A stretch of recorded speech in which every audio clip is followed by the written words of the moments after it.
You're gonna have to break your record. I'm the kind of girl you take home to mama. How far would you go?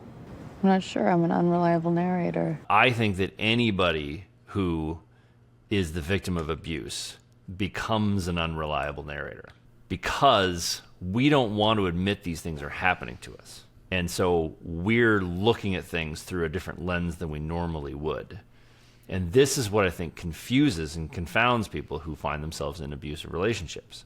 Your experience is confusing. When she first feels the abuse, when she gets hit because his hand gets burnt, and then he like draws his hand back and she happens to get hit. The way that they film it makes it look like it wasn't intentional that he hits her. And her memory of it later, she remembers, oh no, he did this in anger. Yeah. Yeah. And it was absolutely fascinating because when we think like if someone hits you, you get out. And that's what Atlas says to her in the restaurant. Leave him. You gotta leave him.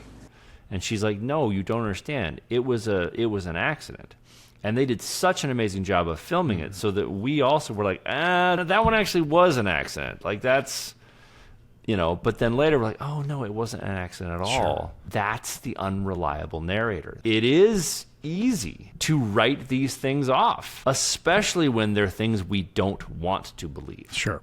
I will point out that all humans are unreliable narrators to some degree. Our memories are faulty, we're clouded by emotion, we don't pick everything up. So people in abusive relationships, they convince themselves that things are okay or that this was just one time. And you hear that over and over and over again. And I think that's what makes it so difficult to get out of abusive relationships. The analogy really is the frog in the boiling pot of water. Right. That it starts very small, the temperature gets turned up, and the frog doesn't jump out because they get used to it up until the point where it boils them. You're right, Jeff. Being an unreliable narrator to oneself, convincing oneself that this is okay or it's going to get better, those are all ways that people end up staying in abusive relationships long past when others who aren't in there think that they should get out. You and I started this podcast with the idea that we really want to kind of help people. Oh no, I wanted to stack cash and do drugs. Thanks for that.